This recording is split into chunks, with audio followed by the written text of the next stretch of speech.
এটা মেইন দিতে সেকেন্ড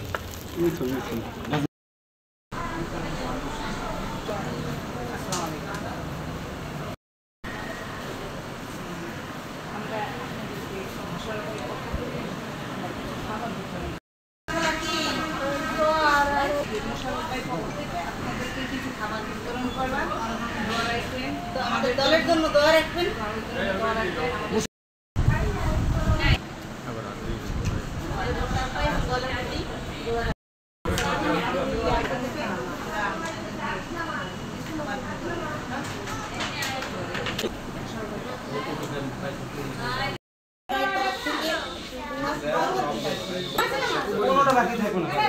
দলের পক্ষ থেকে এবং মোশাররফ ভাইয়ের পক্ষ থেকে আজকের যে খেপুপাড়া হসপিটালে যেই খাবার বিতরণ করছি সমস্ত রুগীদেরকে, এবং আমাদের অনেক ভালো লাগছে যে খাবার দিতে পারছি সবাইকে।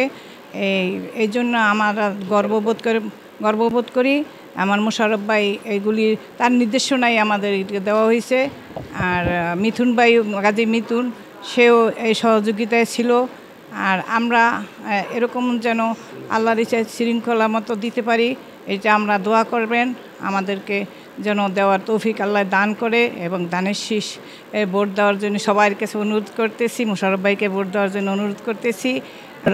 দক্ষিণবঙ্গের সিংহপুরুষ টকশো ব্যক্তিত্ব, দেশনীতি আপসী নেত্রী বেগম খালেদা জিয়ার আস্থাভাজন ব্যক্তিত্ব, কলাপাড়া মা মাটি মানুষের নেতা, বিএনপির প্রশিক্ষণ বিষয়ক সম্পাদক জননেতা জনাব এবিএম মোশাররফ হোসেনের পক্ষ থেকে, এবং কলাপাড়া উপজেলা বিএনপির সংগ্রামী সভাপতি হাজী উমেন শিকদার, সাধারণ সম্পাদক অ্যাডভোকেট হাফিজুর রহমান চুন্নু, কলাপাড়া পৌর বিএনপির সংগ্রামী সভাপতি গাজী মোহাম্মদ ফারুক, সাধারণ সম্পাদক মুসা তাহিদ নান্নু মুর্শিদের নির্দেশক্রমে, এবং কলাপাড়া উপজেলা বিএনপির আন্তর্জাতিক বিষয়ক সম্পাদক জনাব গাজী মিথুনের আর্থিক এবং সার্বিক সহযোগিতায় আমরা কলাপাড়া উপজেলা স্বাস্থ্য কমপ্লেক্সে ইতিমধ্যে আমরা রোগীদের মাঝে উন্নত মানের খাবার বিতরণ করেছি, এবং আমরা ইতিমধ্যে লক্ষ্য করতে পেরেছি রোগীদের মাঝে আনন্দ উল্লাস, এবং তারা বলেছে এরকম কার্যক্রম কলাপাড়াতে নজিরবিহীন, এরকম আমরা দেখি নাই।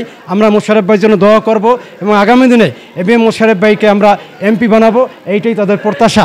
এবং আগামী দিনে তারুণ্যের অহংকার জনাব তারেক রহমানের সেই সমাজ বিনির্মাণের গঠনের লক্ষ্যে আমরা আমাদের এই কার্যক্রম আগামী দিনে অব্যাহত থাকবে। এবং আমাদের এই যারা সার্বিকভাবে সহায়তা করেছেন, কলাপাড়া মহিলা দলের নেত্রীরা এখানে রয়েছেন, পৌর মহিলা দলের নেত্রীরা রয়েছেন, এবং আমার শ্রমিক দল, পৌর শ্রমিক দলের নেতৃবৃন্দ রয়েছেন, এবং রয়েছেন কলাপাড়া ধানখালী ইউনিয়নের স্বেচ্ছাসেবক দলের যুগ্ম সাধারণ সম্পাদক বাহারুল গাজী, এবং যে সকল মিডিয়াবৃন্দ আমাদেরকে সহায়তা করেছেন তাদেরকেও আমরা বিএনপি পরিবারের পক্ষ থেকে ধন্যবাদ জানাচ্ছি।